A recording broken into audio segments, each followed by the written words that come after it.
it's not as hard to transition as it seems to be. A lot of people have issues with it, but it's really knowing the right people, knowing the right questions to ask, knowing that there's more out there than just the military. The military was just a small portion of your life. If you look at it, if you have 100 years, if you did 20 years, that's just a small chunk, and you have the rest of your life to tell all your stories and all that stuff. So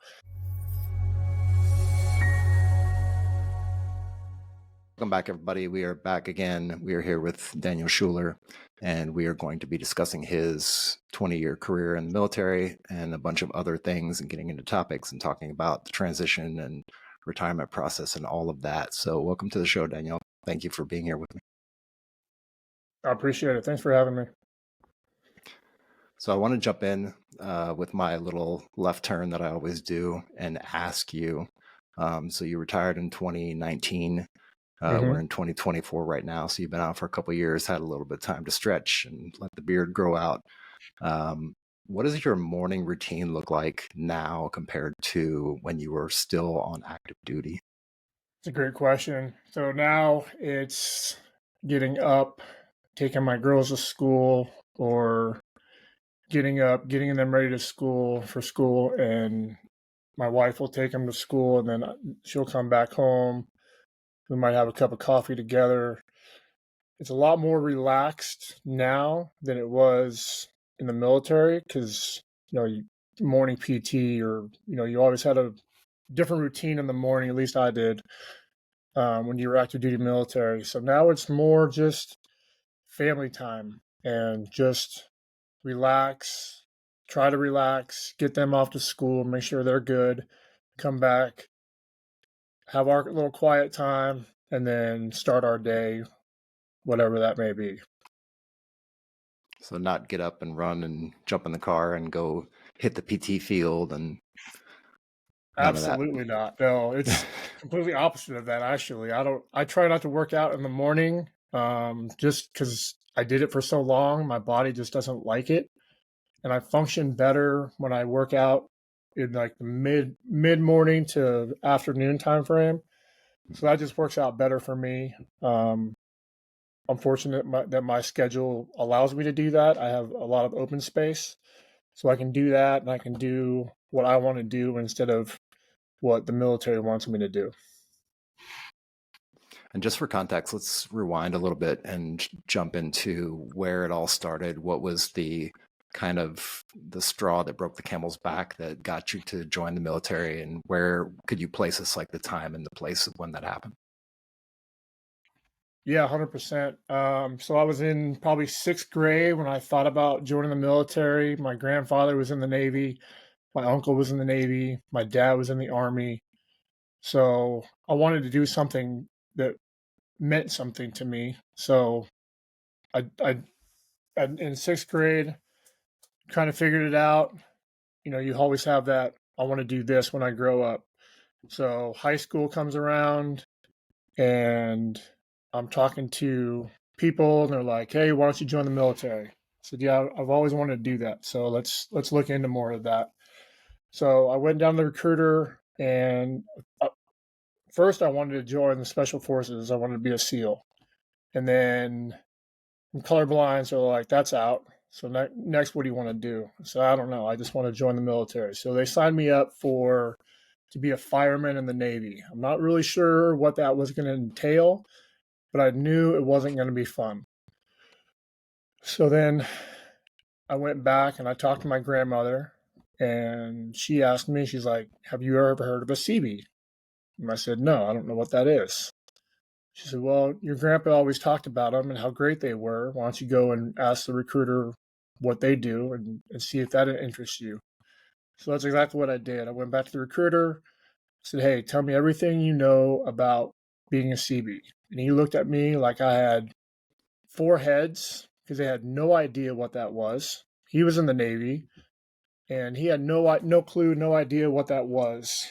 And he didn't fail. He called down the MEP station. He's like, "Hey, let me talk to somebody that's a CB." So I talked to a UT1, and I asked him a bunch of questions. I asked him where they went on deployment, how they got on deployment, if he's ever spent time on a ship or a boat. And he said, nope, never been on a boat, never been on a ship.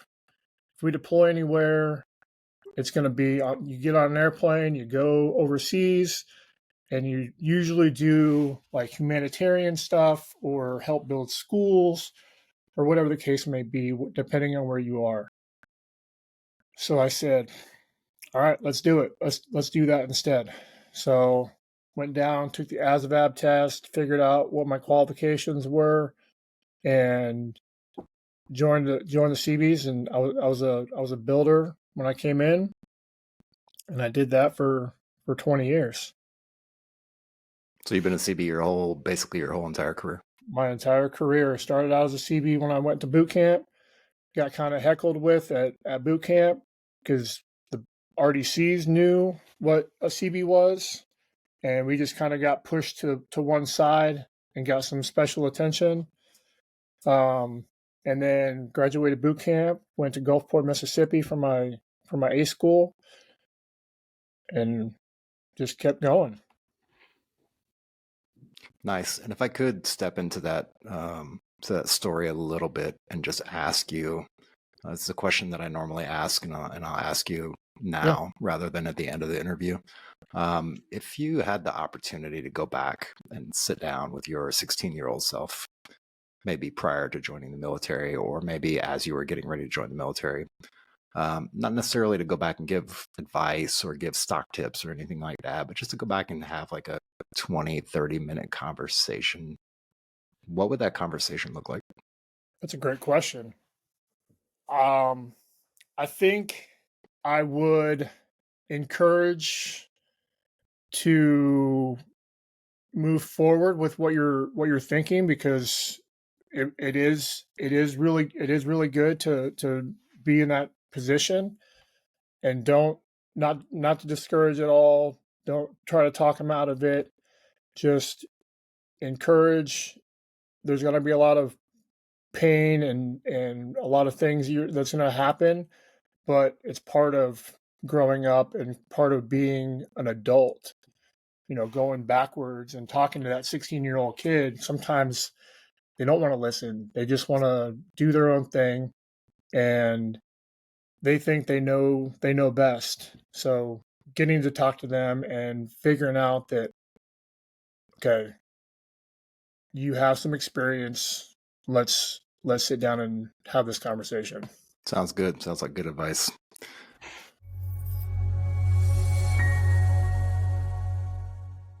Nearing your end of your career, maybe the last 5 years of your career, maybe even the last 2 years of your career, when you started to actually contemplate, or did you already have that preconceived notion like, hey, I'm going to do 20 and get out? But maybe like the last 4 or 5 years of your career, when did you start to mentally prepare yourself for retirement? Yeah, so I always contemplated it. You always hit that 5-year mark. Mine were like small milestones. So 5 years, get past the 5 years and figure out what I want to do. Talk to a lot of great leadership. They're like, hey, just do another 3. And it's always do another 3 or 5. So once you get to that 10-year point, you figure out, okay, am I gonna get out and do something else, or am I gonna make this a career? And for me, that was the case. So at 10 years, I had started contemplating it, and then at my 15-year mark, really, I had decided, okay, I'm kind of done with this. I didn't want to do it anymore, but I knew at 20 years that I would get a retirement for the rest of my life. And talking to some family members, they definitely encouraged me to stick it out for 5 more years. It's really not that big of a deal. 5 years is a drop in the bucket, to be honest. And to get that pension the rest of your life. And it's not about the money. It's kind of about finishing the job and finishing the mission that you've mentally prepared for almost your entire life, and getting that going and finishing that job, and then seeing what happens after the fact. Yeah, and you're really never prepared for what happens after the fact until you actually get to that point of retirement and then you get out. at least my experience, the first few months, even up till now, really has been kind of a whimsical little open space where I can run wildly into the field of the world and do pretty much whatever I want. And it's hard to kind of lock that down.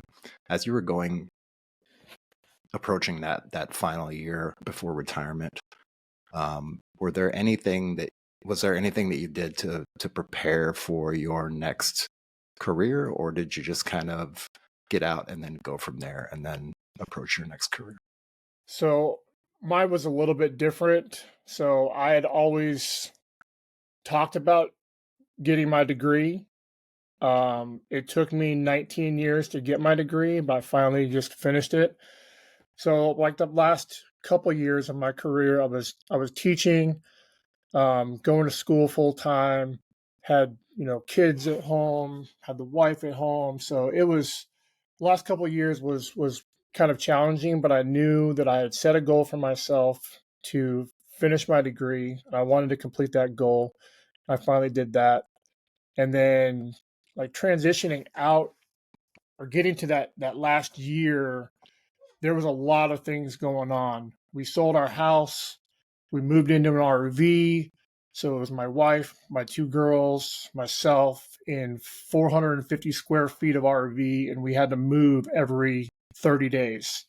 So where I was on base, they wouldn't allow long term, so they just did short term. So we did 28 to 30 days, and it was only 6 miles between the bases, but you have to unload everything and move from one base to the other. So I had that also. So that was another challenge that I had my last year. And then we were trying to figure out what we were going to do when we moved. We moved to Texas. I was very fortunate. My cousin has his own company out here, and he offered me a job to do project management for him. So I would just kind of get out, fall into that, see where that goes, and then I could do my own thing if I wanted to later, or I could just stay there. So that's really interesting that you decided. What prompted you to sell the house and just grab an RV and A lot of it was money. Mhm. We got tired of paying California a lot of the taxes. We had two HOAs. We were paying an astronomical amount of money for a small townhome. It was nice, but knowing what I know now, it was not that great. So we wanted something different, something better for us, and I think that was the right move for us at that time. So looking back at it, I don't recommend that to people, but if they have a plan in place, then it's not as scary as it sounds. and can I ask, if you don't mind me asking, did that allow you to then line up all your finances and get everything set up so that when you got to the point of retirement, you pretty much were you able to pay down a lot of debt and get like out from under any kind of debt that you may have had? Yeah, we did. So we were able to pay some stuff off, prepare ourselves a little bit better for retirement. We kind of knew because we got the apps, and we kind of knew where we were going to fall and how much we were going to be making at retirement, but we didn't know the disability side. We weren't sure where that was. So that was a whole nother piece of the pie that we didn't really know about. We just knew, okay, we were going to get half of our retirement, whatever that was going to be, at at the 20 years. So financially, we were pretty set, and we still are pretty set. Um, so yeah, just selling the home, getting out from under the California thumb of holding keep it. I thought they were kind of keeping us down and not allowing us to do financially what we wanted to do. So that's where that ended up. And did you guys end up keeping the trailer and you still use it now, or did you get rid of it? No, we still have it right now. So right now, my sister lives in the RV with her two cats. We brought her from Arizona. She was in Phoenix, she needed to kind of restart. So we asked her, "Hey, you want to live in an RV for a little while and see what happens and figure that out?" She said, "Yeah, let's do it." So we moved the RV to a park pretty close to us. So she has the RV now, and it seems to work really well. We just can't take it and travel with it right now, but we did before, but not as much as we really wanted to. Yeah, I think a lot of people, if they think about some kind of step like that, where they're like selling the house and getting out from underneath all of the clutter and stuff and moving into an RV, they'd probably think like, oh yeah, if you're single, if you know you don't have a family, if you don't have kids, like you could easily do that. And you're definitely saying the opposite side of the spectrum, which is like we had a family and children and possibly pets and everything else, and we consolidated down in order to take on the burden for a short amount of time, maybe a year or 6 months or 2 years or whatever it happened to be, in order to then set yourself up for a success on the other side of that, financially and stability wise and things like that. Yeah, 100%. It was not 100% financial, but finance was definitely one of the categories that we're like, let's check some of these boxes off and make sure that we're more financially stable than we are now. And we kind of wanted to give our girls the experience also of cutting down to like bare minimum. When you live in an RV, it's challenging because you are limited on space. You are limited on the niceties that you have. So that kind of gives them a little bit more perspective and gives them more, forces them to kind of see things in a different way also. So I think that was nice for them. It was good for us. It was challenging for us. It tested everything that we had. But I think it made us stronger as a family because we could go through that. We kind of went through it together instead of, doing it single. Of course you can make it. You're by yourself. But when you have yourself and your wife and your two kids and they depend on you, as myself and my wife, they both depended on us. So that makes it more, I think that gives it more for me and more for my wife of giving them that experience of the small amount of, I don't want to say suck, but it is. It's just, it sucked for a little while. It really did. But it makes you appreciate what you have now. Yeah, it's definitely personally it's something that I'm very near and dear to, as far as minimalizing and minimalization and cutting back on things and understanding how that feels. There's a quote that I love that I keep going back to over and over, and it's by a guy named Seneca from the Roman Empire days.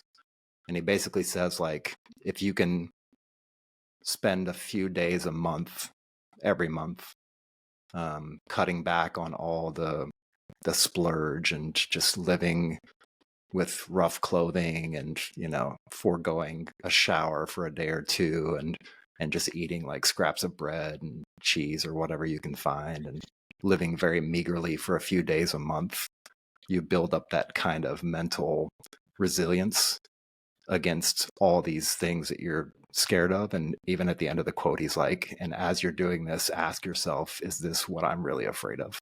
So yeah, I 100%. I'm not saying it's for everybody, but it's definitely a great exercise in humility, and it teaches you how to use the space and the things that you have properly, rather than just frivolously having 12 rooms in a house and 3 bathrooms and a 4-car garage and all that stuff. Like, that's great and it's nice and it's comfortable, but um, if you step back away from it for a month or two, you would understand that you really don't need 80% of that. So, Yeah, no, I agree. And it's funny you say that because we did all that. That was 5 years ago, and fast forward now, we are we are building a house, but we're able to build a house because we can, and it's a house that we're going to live in forever. It's going to be our forever home. The girls are going to be able to grow up in it.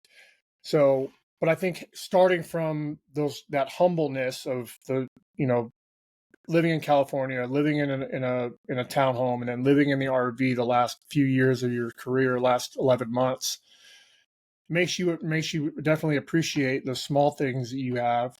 So then when you can do bigger and better things, you know, everybody always wants to be more successful.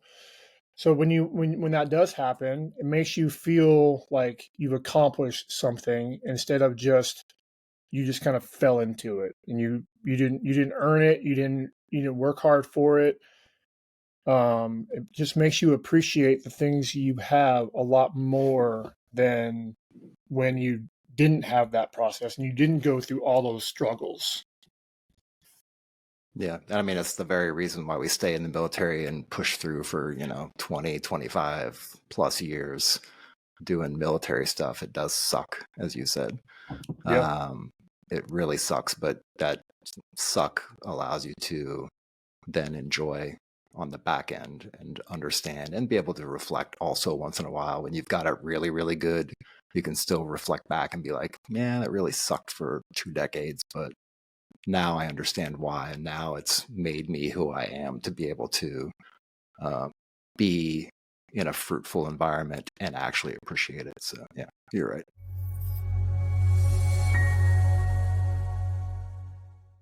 I actually wanted to ask you, when you were going through the retirement process Mm-hmm. and maybe filling out some of that financial paperwork and the personal data and stuff like that. I'm curious to know what they thought when you started writing out your financials and you're like, yeah, we don't have a mortgage, we just live in an RV. Or I don't know if you divulged that to them, but I'm curious to know what their expression or what their thoughts were on what you had set up.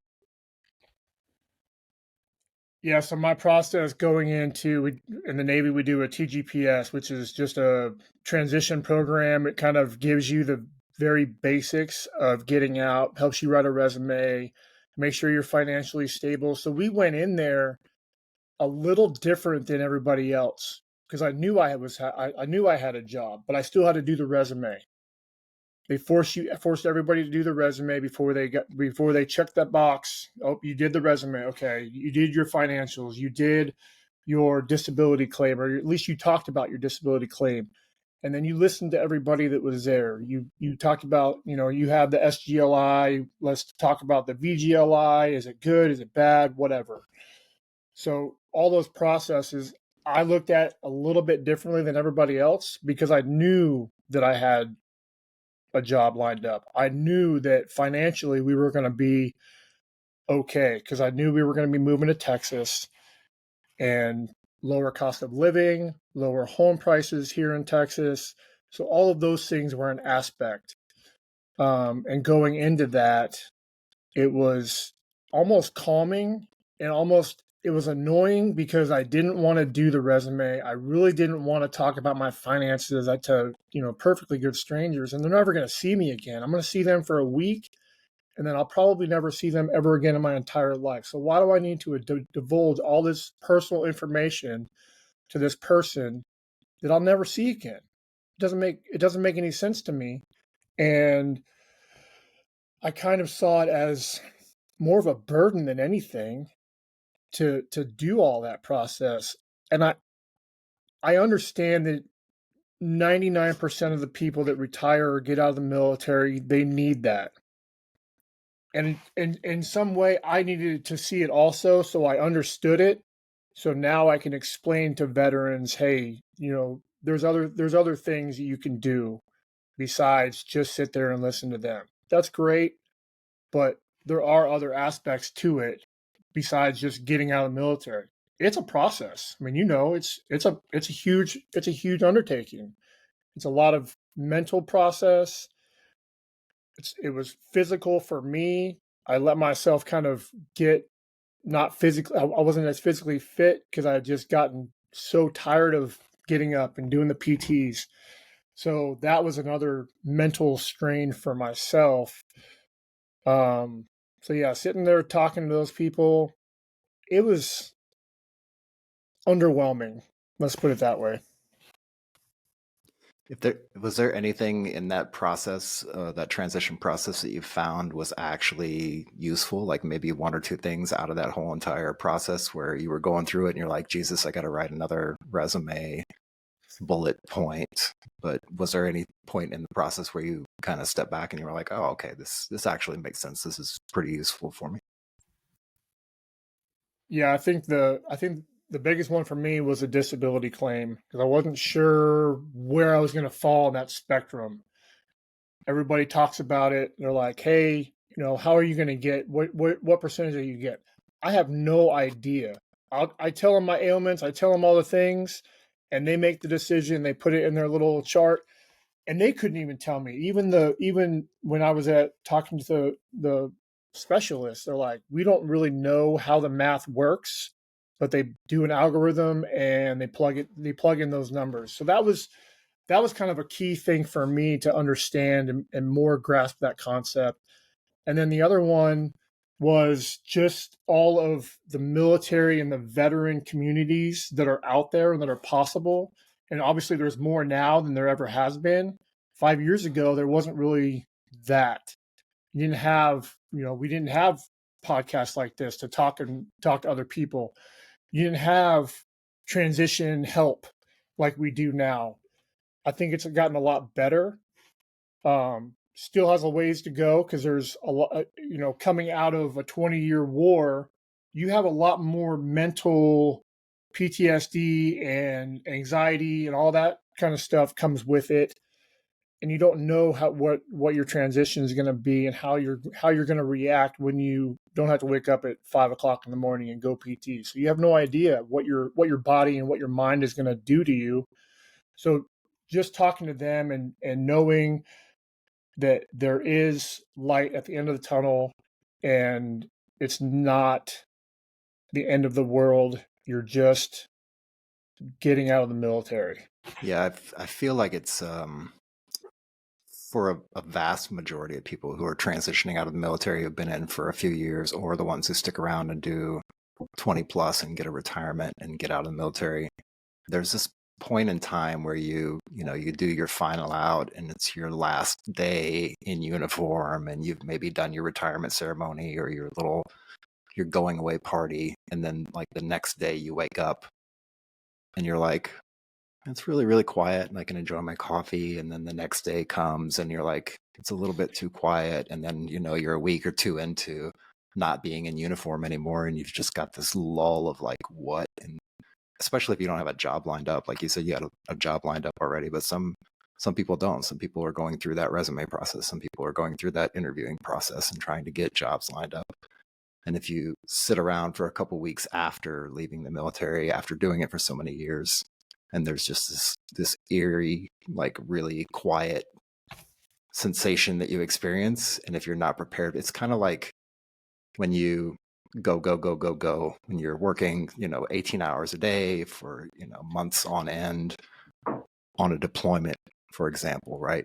And then you come back to the regular world Yep. and all of that deployment stuff goes away and you're just kind of sitting there like, what do I do now? Like, why is it so quiet? Why do I not hear generators in the background like Yeah. constantly? So yeah, there's this little space in between, and sometimes it's a couple weeks, and sometimes it lasts for quite a long time. And I think it does have a lot to do with like the anxiety and the PTSD and the different mental ailments that are luckily now coming to light and now starting to be more approachable to the general public, to the military and doctors and things like that. But yeah, there's definitely a gap in between. And depending on how you fill that gap, you have to be very careful because it could be, you're sitting on you're teetering on the edge of sanity and insanity almost. I mean, it's not that drastic, but kind of feels like that when you get out of the military. Yeah, no, I agree. I did kind of treat it like getting out of or coming off a deployment. You're going, and you get that kind of time to just figure out what you're going to do. And for us, it was different because we had the RV. We knew where we were going to go. We had all of these plans already mapped out for us. We knew what we were going to do for the next 2 weeks. We were going to take a trip across the country and see the sights and enjoy the time. And then once we got to our final destination, yeah, I was going to have to, get a job. But I already knew that going in. I had a job lined up. We had a home lined up. We just prepared ourselves, and it took a long time to get us to prepare ourselves, but we thought about everything, and once we did, it really wasn't like the next day after our retirement ceremony, we were just like, okay, that was a lot. Okay, now what's next? Because that's just the way my wife and I think. Okay, what's next? What's the next thing we have to do? We have this, we have this. We just kind of went with it. And fortunate for us, we had all of our family there, so that made it a lot easier. Um, and it was just a good process for us. And you had touched on the veterans benefits, the VA benefits. Did you you or your wife happen to do the benefits delivery, or was that even a thing available to you? You talking about the survivor benefit plan? No, the benefits delivery at discharge. So in the Army, at least, and I think in the Marine Corps, I'm not sure, it should be now pretty much standard across the board, but usually there's this window between 180 and 90 days where you can basically gather all your medical documentation, take it to a veteran service representative, usually on the base, usually connected with the transition office, or you can go to one outside of the base, outside of the gates. There's other organizations out there, but usually you gather all that paperwork together, sit down with them, you put together your VA claim, and then they send it off before the 90 days from the time you actually get out of the service, so that whenever you do hit that day after getting out of service or that week after getting out of service, you pretty much get your VA claim rated and you start to get your benefits immediately after you get out of active duty. Yeah, so I didn't know what they called it then. Um, but we had our own VA rep in the TGP in the class that we had, and she gathered everybody. She did a one-on-one with everybody, and she sat down with us, and she couldn't tell us what we could claim, but she would go through line by line, say, "Hey, you have this, you might want to claim this, and I'll write all these down."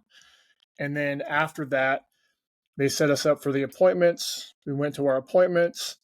And then you're right, at the 90-day mark, before we were getting ready to go, I dropped off, a stack of papers to the VA, and they took it over to Los Angeles to process it. They couldn't process it until I was out, but they had the documentation. They had all that. I had a copy of it, so if they lost it, because they're really good at misplacing things. So I had a copy, they had a copy, sent that off, and then I got my claim relatively quickly. Like 2 months after I got out, 3 months maybe after I got out, I started receiving benefits. So it was a great process for us.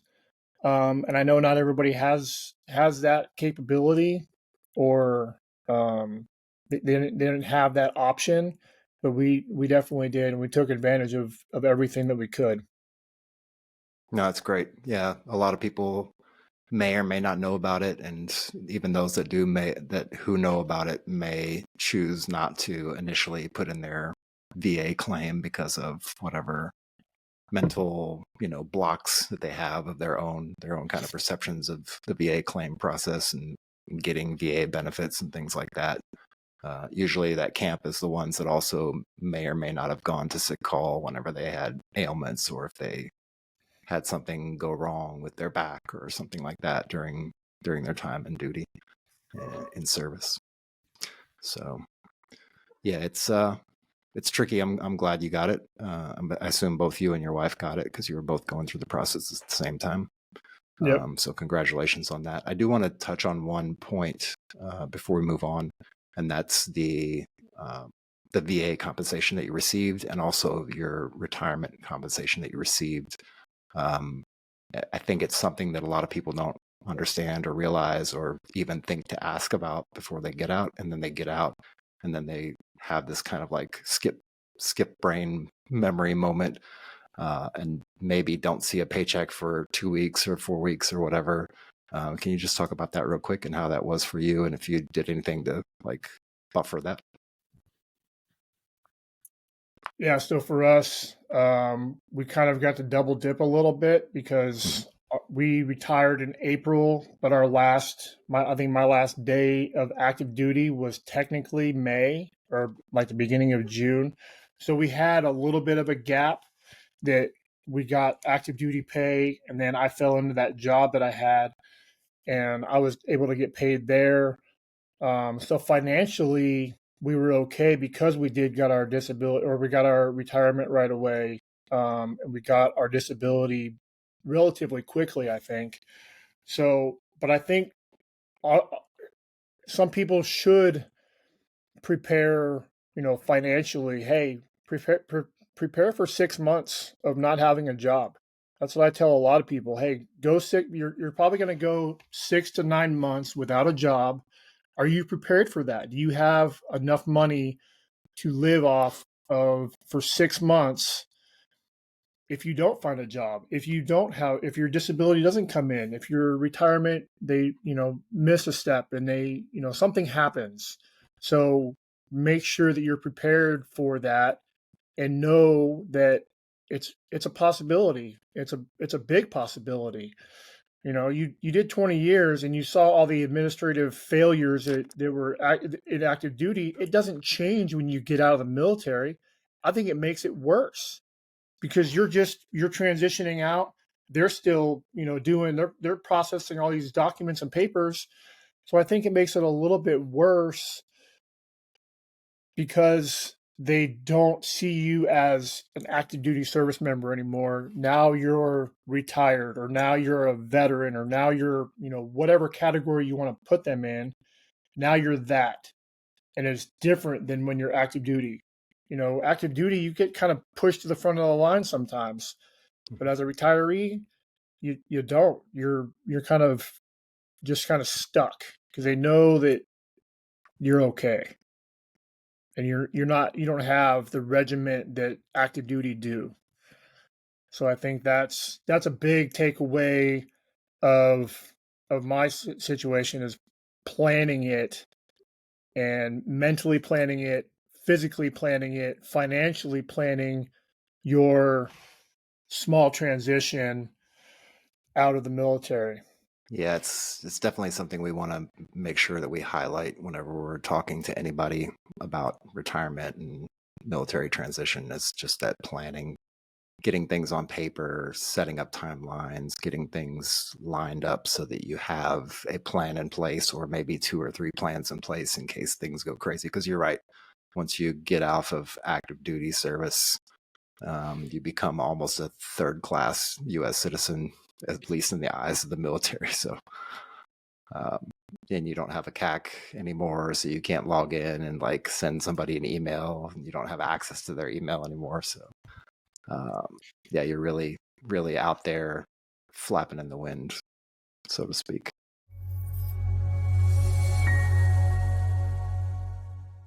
I do want to ask you one question about your military service as far as the career you had. Was there a legacy that you wanted to leave behind? Say, maybe you came to an epiphany at the 6 year mark and you were like, you know what, this is what I've chosen this job. This is the job that I'm going to continue to do. This is the impact that I want to leave behind when I leave the service. Is there anything like that comes to mind? Yeah, that's a great question. I didn't really have anything that I wanted to leave behind. I wanted to really instill on junior personnel if they're contemplating getting out of the military or if they're thinking about things. I always ask them, "Hey, do you have a plan? Do you have something in place mentally that you're going to do when you get out?" what are you going to do? I always try to talk to people and figure out what their plan was. So I think that's more of if you want to call it a legacy or whatever you want to call it. Um, but just the training and just knowing, especially when I was, junior, I had no idea what was going on, what was happening. So I appreciated, the people that I got information from my senior leadership, from other people, from my family. So I appreciated that. So I wanted to give that back to other people to make sure that they had the same experience that I did, and it wasn't as challenging, or made them kind of think about things instead of, people put their blinders on and all they see is, the one or two steps ahead of them. But once you take those blinders off and you start asking those questions of what they're going to do, you kind of see the light kind of turn back on in their eyes. They're like, oh yeah, I should think about that. What am I going to do? All I know is the military. Okay, if your paycheck stopped tomorrow, what are you going to do with it? And that you just kind of see the deer in the headlights look of, why are you asking me that? Well, because it's important. Because that question, that same question was asked to me, 15 years ago or 10 years ago or whatever the case may be. So preparing them for that, and preparing them to just think about things on a bigger scale than just their own personal life. You join the military, most people join the military to belong to something bigger than themselves. Well, in no other situation are you going to impact more people than just having a casual conversation with somebody. Put rank aside, doesn't matter. Take your blouse off, whatever, put that aside, and just have a casual conversation with people, and you can just get more information out of them and learn more about them than I think any other time, because people put their rank in the way. Like, well, you can't talk to me that way. Look, your rank is your rank, but it's gone now. It doesn't matter. And it's not going to matter once you get out. So why use that as fuel? You're just going to shut people down, and they're not going to open up to you, and they're not going to have those conversations. So that's definitely one thing that I tried to leave other people, to just have the civil conversation. It's really easy, and just talk to people like they're people, because they are. Yeah, it's a great point. It's one of the things that comes up more often than not as well, and it's something that I also agree completely with. It's how I tried to lead as a leader whenever I was in uniform as well. Was really just take the rank off and sit down and just have conversations with people rather than having a I'm your boss and you're the worker kind of conversation, or vice versa. You really get a lot more accomplished that way. You open more doors to conversations. You open people up to be able to talk to you and tell you actually what's going on versus telling you the answers you want to hear. So, a great way to get good, honest feedback at a minimum. Let me ask you along the same lines, mentorship, how it's affected you, what you think about it, and do you have any specific mentor that you could point to, and maybe a reason why you would choose that person as the role model mentor for you? Yeah, so I'm a big proponent of mentorship. I think it can be positive, and I think it can also be negative. You learn a lot from people by seeing what kind of leader you don't want to be, but you also see, and you pull things from them that you don't want to do, and you try to not do that and try not to emulate that. And then you see the positive leadership, and you do want to emulate that. You want to make sure that that they see what they're doing is the correct way. So there was several people in, throughout my career that I saw as very positive. Really, one in particular was on my, I think second or third deployment to Iraq. We had a great relationship. We were on a first name basis. It was a little bit different. We kind of butted heads because I did kind of see him as a father figure, not in like that, not in that way, not as like my dad, but he was looking out for me and I was kind of looking out for him. So, and he saw it more in me than I really saw in myself. So he kind of pushed me to be better than what I really thought I could be. So he drove me to do better things. And then after that, he ended up being the guest speaker at my retirement. I still talk to him now. So the great things that I learned from him at the time, they were painful. He was putting me through, all of the scrutiny of, you should be doing this and doing this. And I'm like, I don't really want to do that. You get that. I had blinders on also. But once you take those blinders off and you look back at it, now I see it. I'm like, okay, he was looking out for me and trying to make me a better person because he did see that. So I think that's the most important thing is of being a mentor is showing people what they're more capable of than what they actually see themselves. Probably one of the key factors of being a mentor in doing that kind of thing. It's usually what a lot of people would attribute to their success later on down the road. Somebody who sees the vision bigger than they see it and allows them to gradually over time understand that. Along those same lines, and I don't know if you're a big book reader, I would assume you are, so let's see if my assumption's right or not, but are there any like really, really good books that you've read in the last couple of years? It doesn't have to be self-help books or financial books or anything like that, but even fiction, science fiction, anything that you've read in the last couple of years that really stuck out to you that had kind of this huge impact on your way of thinking? I don't really have one particular book. I'm not a huge reader.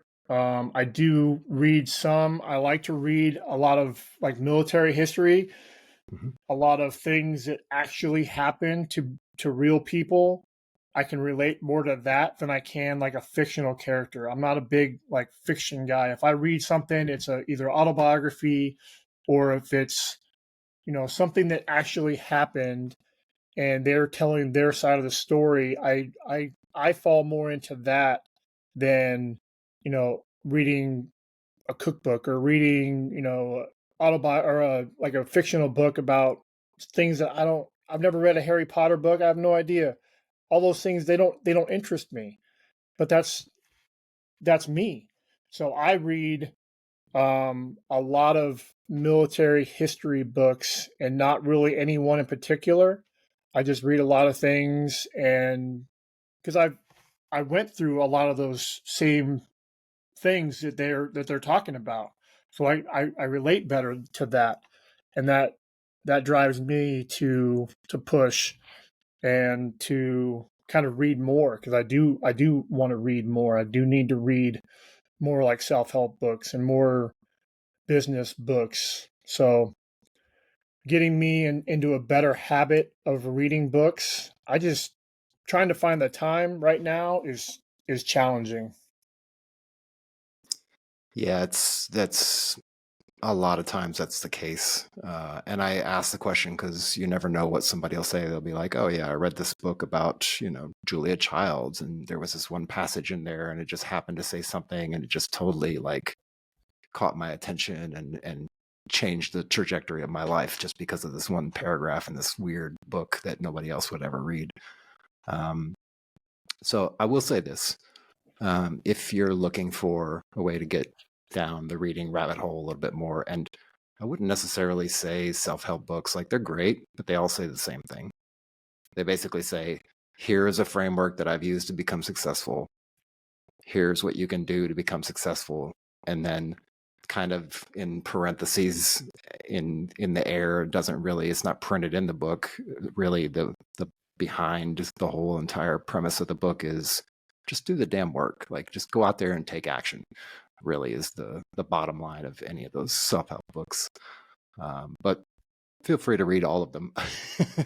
I've read plenty of them myself, and that's my kind of big takeaway on them. But I will say this: if you're interested in getting back or getting into reading, making a daily habit of it, one thing that I found very, very, very helpful is to find a author or a topic that you're really, really interested in. Say it's military history, and see if you can find a book that gives you like a small snippet of military history every single day, like a 365 days of General George Patton or something like that, where it just takes like a snip or a quote of his and maybe gives it a little bit of context and then stops. And then you put it away and then pick it up the next day. Literally 5 or 10 minutes of that every single day compounds over time. And then by the time you turn around, you've read the book over once, and you've picked up 2 other books in the process, and you've clocked some serious reading hours. Yeah, that's good. That's always it's always helpful to see other people's perspective and to hear other ideas of reading, and getting into more, kind of getting out of your role in reality and kind of putting yourself in that situation kind of takes you out of your own head and makes you think about other things besides just what's going on in your life, and seeing what impact they have, and how they've done things, and seeing how those are, um, kind of makes you kind of appreciate what you have, and you see all those aspects. I think that's important. Yeah, and to your point about biographies, those are actually I read a lot of biographies myself as well. And usually I find myself gravitating toward Isaacson. He writes a ton of biographies. He's done one on Leonardo da Vinci. He's done one on Steve Jobs. He's done a bunch of different biographies for different people. He wrote a really good book right around the same time that COVID happened, and it just kind of magically coincided that he was writing a book about the the the doctor who basically discovered the CRISPR gene editing thing, and so his whole book was on that. And it was right around that same time, like when the COVID pandemic started to kick off, which is really interesting. So I got a good history lesson with that, and DNA and RNA, and Professor Crick and all those people that were involved in some of those scientific experiments, and the technology leading up to what became the vaccine for COVID-19. So Isaacson's a really good biography writer, great writer in general. He tells really good stories, and very prolific.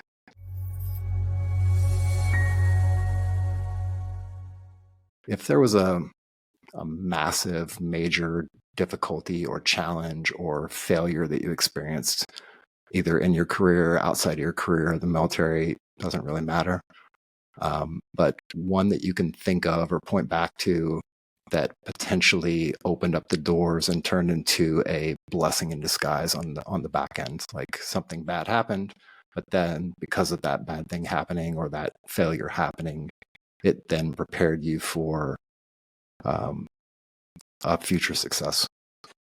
Yeah, so I had a couple of those instances, kind of early in my career. Did some stupid things. Um, I was at my second duty station, and I decided that I thought it was a good idea to drive intoxicated. Well, not a great idea. I don't recommend that to anybody. So I got in a little bit of trouble there. Um, Fortunately, I had a great leadership that kind of took me along and took me aside. And they're like, "You're better than this. You are more successful than what you're allowing yourself to be." And I kind of took that personally. And it kind of forced me into relying on other people, because I couldn't drive for a year where I was. They didn't allow me to drive for a year. That was kind of my punishment for base. And then with the court system, I got kind of pretty easy. I think it was pretty easy. I didn't have to pay a bunch of money, didn't have to pay a bunch of fines. So I think I was very fortunate. So I think that changed my mindset of why why are you relying on that to drive yourself. So don't let all the alcohol and, all that stuff kind of drive you. There's more to it than that. And make better decisions. That was a silly decision, stupid mistake. Try not to do that again. So I went the rest of my career of trying to talk to people and making sure that they don't make the same mistake that I did. It's hard. It's easy to say it. It's hard to do it. But having those people that believed in me helped me to understand that, yeah, everybody makes mistakes. It's how you recover from those mistakes. And I think I recovered pretty well. Um, so it wasn't too terrible, but it's one of those things that I'm not proud of. I'm okay with talking about it, but I'm not proud of that situation. But I think people need to understand that even if you do make a mistake, even if whatever it is, you can recover from it. As challenging as it is, it might cost, a lot of things, but it's you're capable of recovering from that and not to sit and dwell and play the woe is me. I'm a victim. You're a victim of your own stupidity, to be honest. I was a victim of my own self, of my own stupidity, and believing that I was capable of doing things that I shouldn't be doing. So that was a big one for me. And then I think at my 15-year mark, I was trying to make chief. I was trying to make E7 in the Navy, and going from E6 to E7 for the Navy is a big deal. Um, trying, and then I got to a point where I'm like, what am I trying for? Like, does it really matter? Of course, I want to make it. I want to do these things because I have goals, but I think I beat myself up for the last few years of my career because I didn't make it. But now talking to everybody else, they're like, you didn't really miss anything. There's not a whole lot that you were doing the job. You just weren't wearing the rank. That's all it was. You were doing the exact same job as every other chief that's there. You just didn't go through the process, and you don't have the experience that they might have of being a senior leader. But I don't think that changed really for a lot of things. I just it made it more. It kind of made it okay to not make it, and it took me a long time to kind of not forgive myself for not striving to do that, but kind of just being okay for me to understand that there was bigger and better things that I could accomplish without that. I didn't need that to verify or validate my career. My career was just fine. I did everything in my power that I could do, and if it wasn't supposed to be that way, then it is what it is. Yeah, you only have control of what you have control over, and in that kind of situation there's a lot of things outside of your control. There's boards, there's other people competing against for the same rank. A lot of different factors come to play in that. So Yeah, I guess the key takeaway is like the only thing on the other side of failure is more work. Same with success. The only thing on the other side of success is more work. yeah, Honestly. Okay, so if you were given the opportunity, your wife, both of you potentially given the opportunity to meet with a group of transitioning service members of varying transitioning states, whether they're just getting out after a few years or getting out after 20 plus years, and you were given about 20 minutes to sit down and talk with them, what would be the thesis of that talk, and maybe a couple bullet points that you might hit along that way?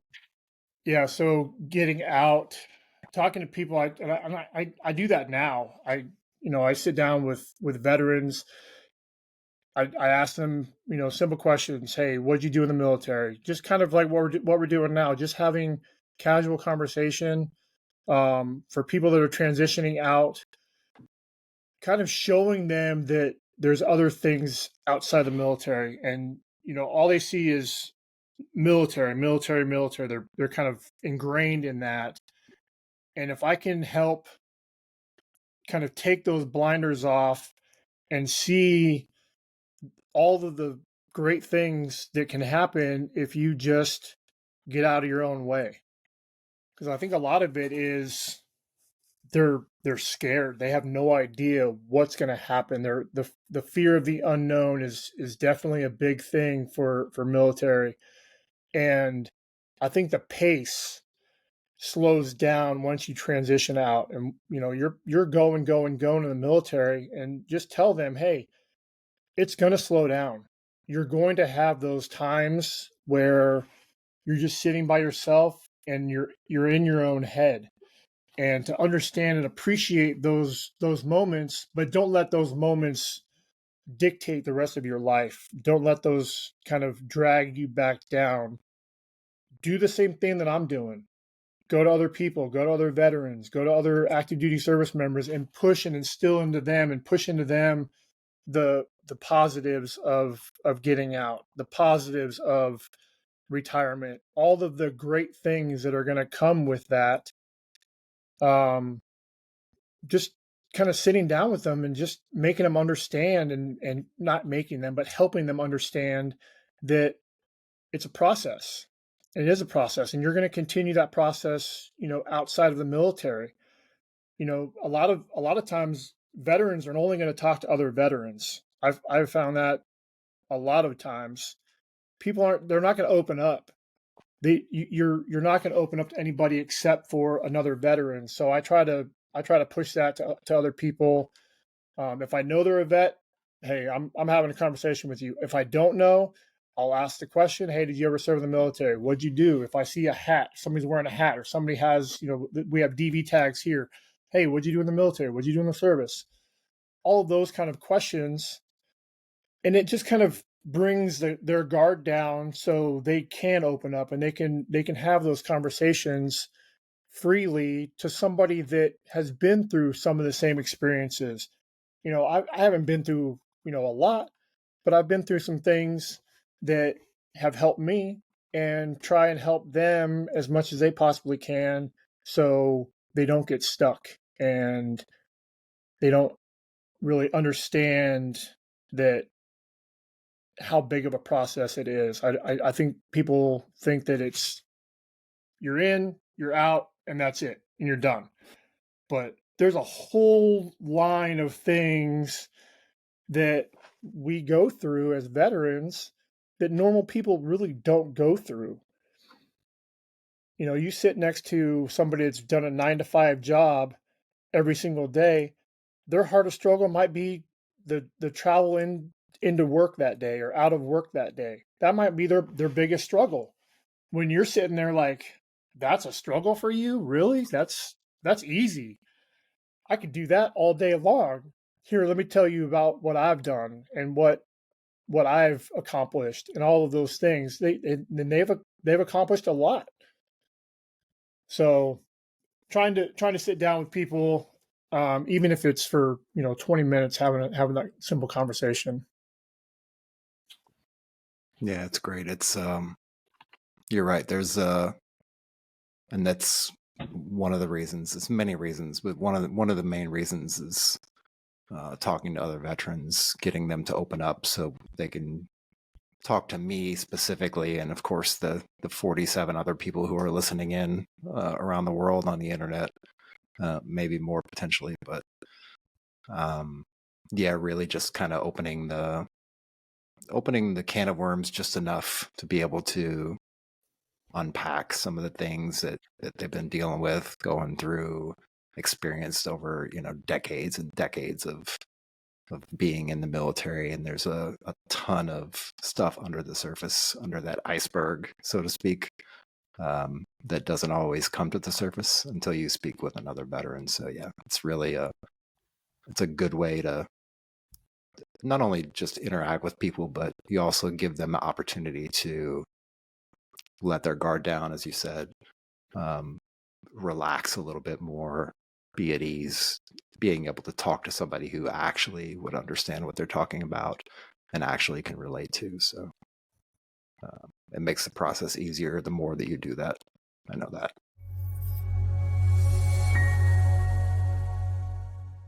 So I want to ask you a hypothetical, and this is kind of a wild, off the rails hypothetical, but if you were given, let's say, $10 million, and you could use it for anything you wanted to use it for, I would probably say, you know, maybe not buy a Lamborghini,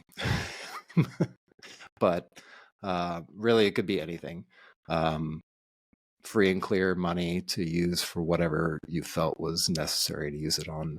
What would be like one or maybe two things that you would potentially do with that money? So I've thought about that several times. If for whatever reason you fall into a bunch of money, what would you do with it? I think my biggest thing would be for first of all, I would take care of my family and make sure that they were financially set.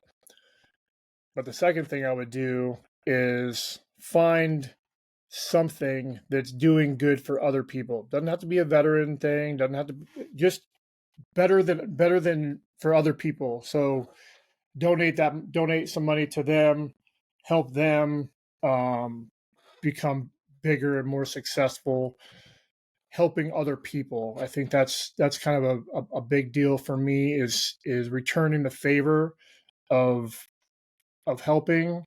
And if that's transitioning service members or the police or fire, whatever it is, I have a big space for veterans and first responders, nurses, doctors, all of those things, because it's such an important factor.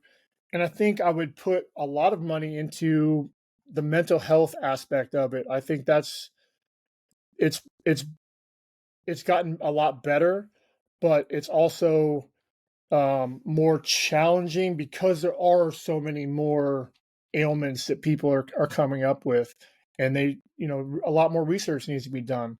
So I think those couple things would be the major aspects that I would dump a majority of my money into. Buying a Lamborghini, I couldn't fit in one anyways, so it doesn't really matter. I'm 6'8", 250 pounds. I'm not fitting in a Lamborghini, so that's not my thing. Cars are nice to drive, but I'm a big truck guy. So if I was going to buy a truck, it was going to be, a Dodge 3500 lifted, whatever.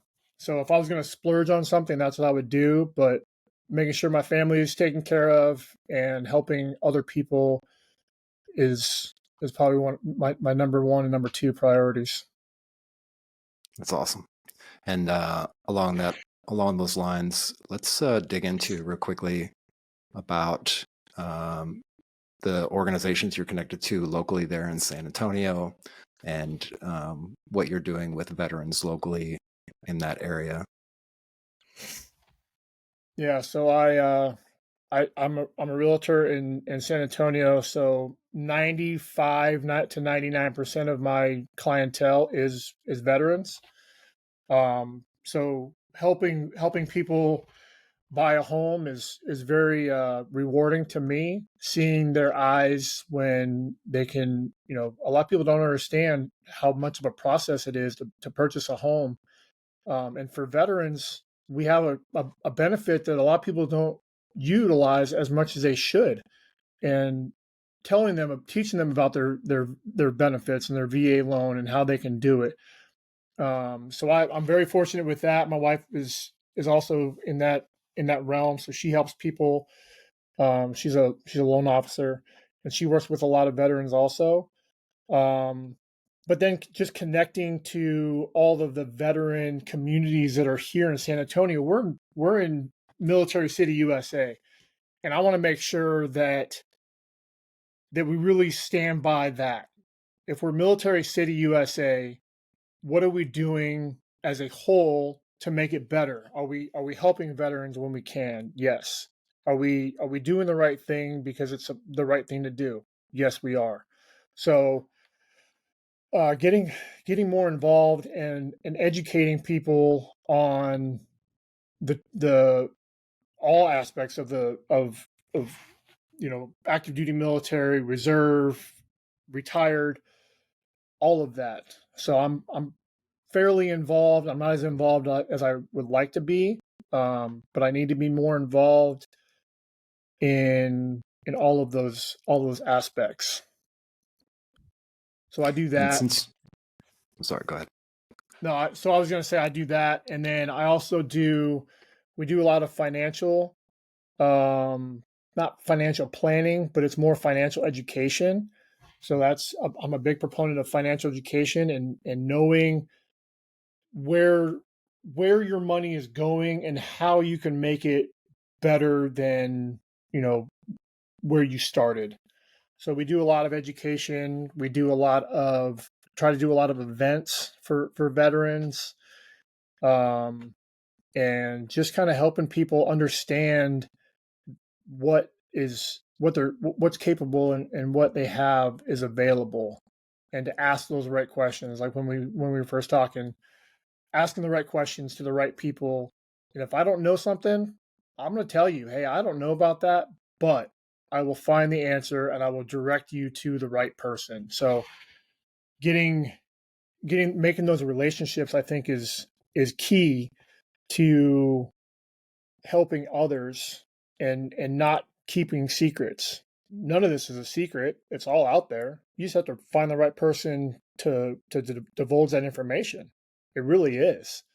I mean, you can go to all kinds of websites, but sitting down across from somebody one on one, having the simple conversation, that opens up more doors, I think, than just clicking on a button and going to a website and reading. And that can be great, but having that conversation and talking to people that have gone through the process, I think, is a lot more beneficial than clicking a button.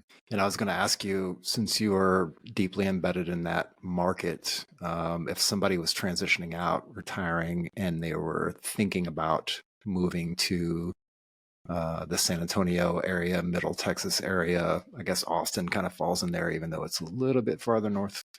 But we do have a lot of people in the community. A lot of people ask questions about, that final move or figuring out where to live after they've gotten out of military service. Can you give me like a couple, like 3 ups and 3 downs? I don't want to say 3 ups and 3 downs because this is a very military thing for me to say. Um, it's like some key points of why somebody would want to move there and like who that market is for if somebody is looking to relocate and they don't know where they want to go. Yeah, so I like San Antonio. I like Texas. I'm not from here, but I've kind of fallen in love with Texas. The benefits that we have are unbelievable. They really are. Um, just the little things like paying for not paying for a license. It's relatively cheap. Getting my I mean I have a truck that's pretty good size, and most people would pay $200 or $300 for their registration. Well, I pay like $11. It's being a veteran here in Texas. It's very eye opening. And one of the biggest things for us is property tax. We don't pay property tax because we're we're disabled vets. And not everybody has that, and I think that's a big that's a big factor of why we moved here, because of all the veteran services that we do have here. Um, that's a big one. Um, and then another one is all of the things to plug into in San Antonio. It's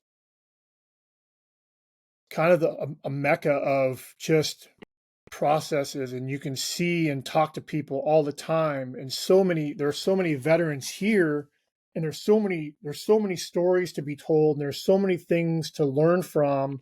It's it's unbelievable. It really is. and seeing people, and not even just moving to San Antonio. They don't have to move to San Antonio. They can do that in other parts of Texas as well.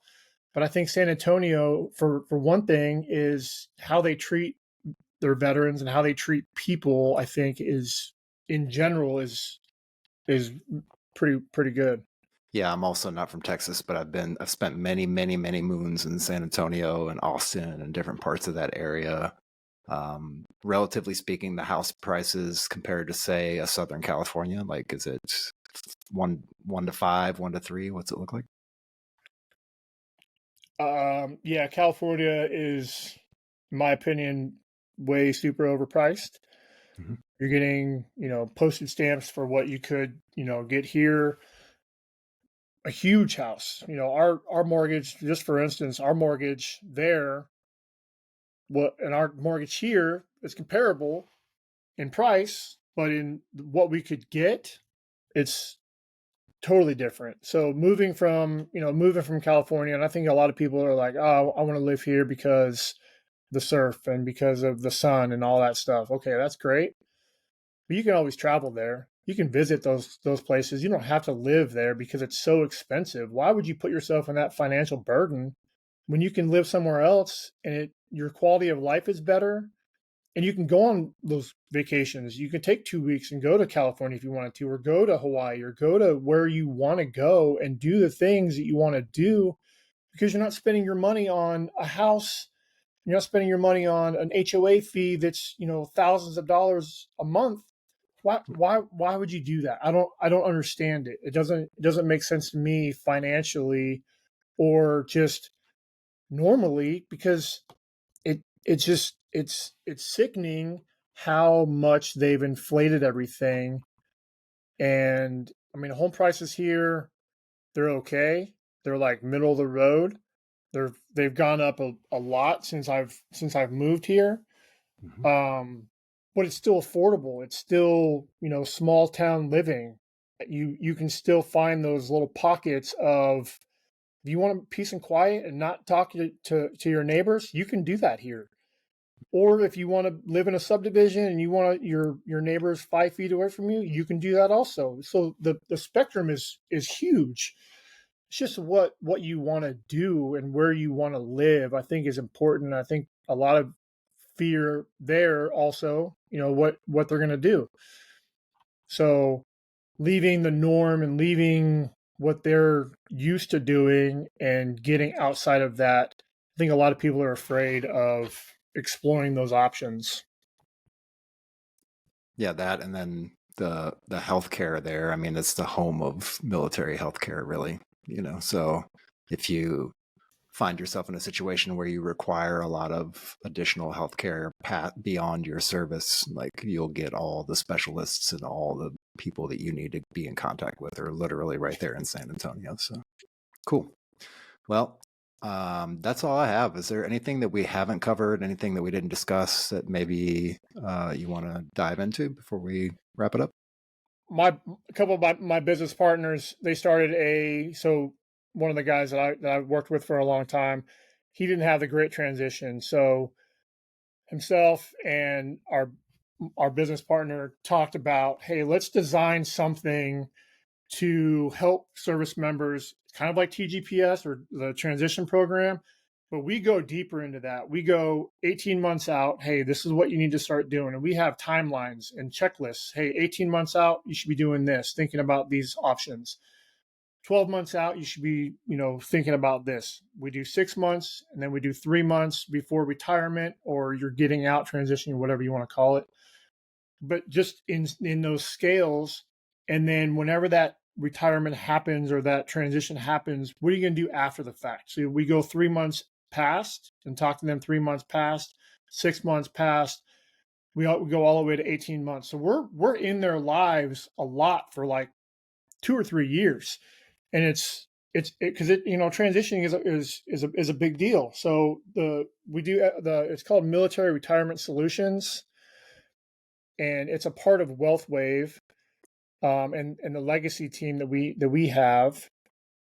But it just kind of shows, and we've had conversations with people that are still active duty, they retire.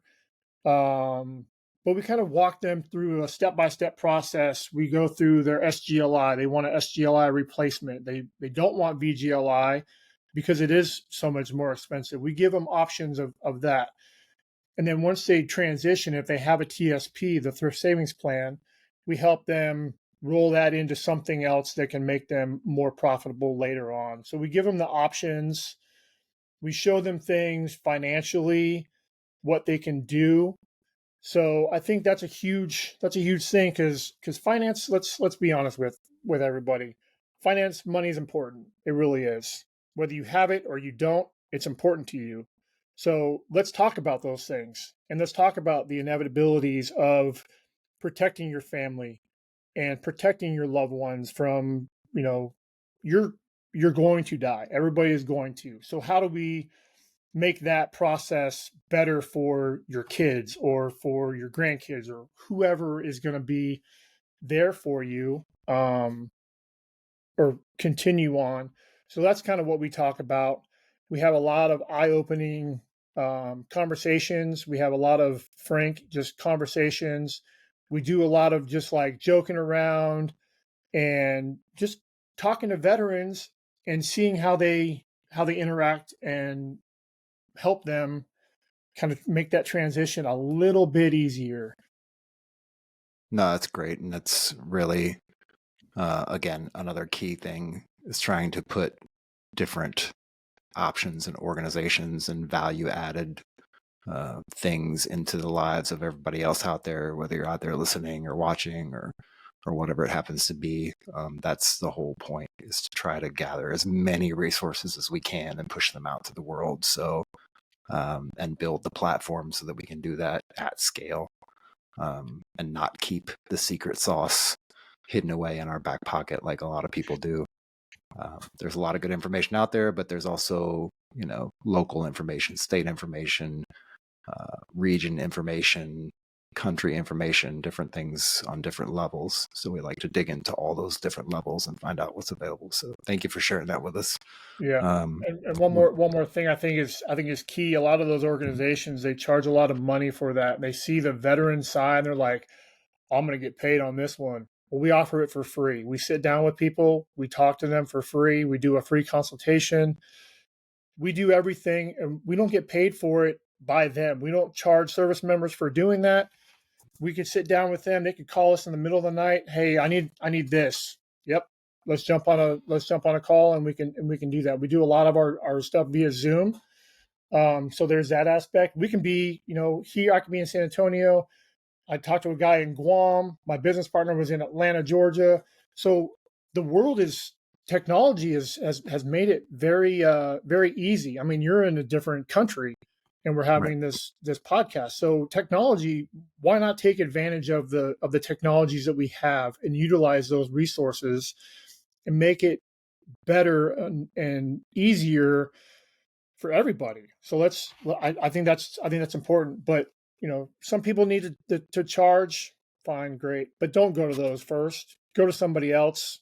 Understand that there are services out there that are more veteran friendly. I think. Yeah, I like that you brought up that point. That's definitely something we try to look for. I mean, we don't always hit the mark on it, but we definitely look for organizations that are doing that for $0, because really, at the end of the day, if they're an actual like 503c or whatever that happens to be, like they make their money in other ways, usually through donations or grants or government subsidies or anything like that. So yeah, I don't think it should be charged, especially when you said like all this information is out there available anyways. You just have to sit down with the right person who's sat down and gathered this and like mapped it out and figured out how it all plays together. Really, so that's just like the missing piece of it. So yeah, thank you very much for that. Yeah, We'll definitely absolutely. get that. Go ahead. No, I was just saying that's 100% true. Finding the right person, talking to the right person, asking the right questions. If you don't ask the question, you're never going to find out the answer. So a lot, like a lot of people complain like, "Oh, I didn't know about that." Well, did you ask this? No. Why would I think about that? Well, why wouldn't you talk about that and ask those questions? If you have questions, ask them. So I think people are just afraid to ask questions because they've been told, don't ask questions. Don't give me the why. Just this is why. But Right. that's ingrained in the military mindset and trying to get that out of their head of it's okay to ask questions. It's a positive thing to ask questions. Get that feedback. Get that, whatever questions you have, get those answered so you're not looking at other things and it's a you're not stuck with that's just the way it is because there's more to it than that. Yeah, it sounds like that should be the first seminar that you get at TGPS or TAP or whichever transition program you're going through. It sounds like the first hour would be the most beneficial if they talked about that. Yeah, I agree. Well, we're going to get everything in the show notes for sure. Everything we talked about, any links to anything, any books that we talked about, anything that we discussed that's pertinent will be down in the show notes. If you're checking this out on the video side of things on YouTube and on Spotify, if you're just checking the audio side out, you can find us all over the place on all the different platforms. And we are also on Reads Across America Radio on Wednesday evenings, which is a superb blessing. We're very, very happy to be partnering with them. And with that, the only thing I just want to ask you real quick is if you have any websites or any social contact that you want to put out there beyond Military Retirement Solutions and Wealth Wave. So people can kind of search me. They can, if they're in San Antonio area, they can find me as a realtor here in San Antonio with JB Goodwin. I am a big proponent. All that they do for the military. They're a big supporter of the military. So another reason why I joined that organization. But my website, and then with Wealth Wave, I can put that in a link and send it over to you, so people can have that and ask the questions that they need answered. All right. Well, I think that's about it. And thank everybody out there for watching, paying attention, listening in, sticking with us this long. We really greatly appreciate you. And we'll talk to you all soon. Thanks, Daniel, for hanging out with me. Hey, I appreciate it, John. Thanks for the opportunity to give my story and share a little bit, and hopefully people got some insight on the transition out of the military, and it's not such a scary thing, and just ask questions. If that can be my biggest takeaway from this, ask the right questions and ask a lot of questions. If you don't like the question or the answer that you get, ask somebody else until you get the correct answer that you want. Because it's your career, it's your life. Try to make it as good and positive as you possibly can. That's a great note to end on, man. Thank you for that. And if you ever want to do a round two, or if you and your wife want to jump on and we can do a partner chat, whatever you want to do, just let me know. Reach back out. Yeah, that would be amazing. I think that'd be good. I appreciate it. All right. No worries. Everybody out there, thanks for listening, and we will talk to you all very soon.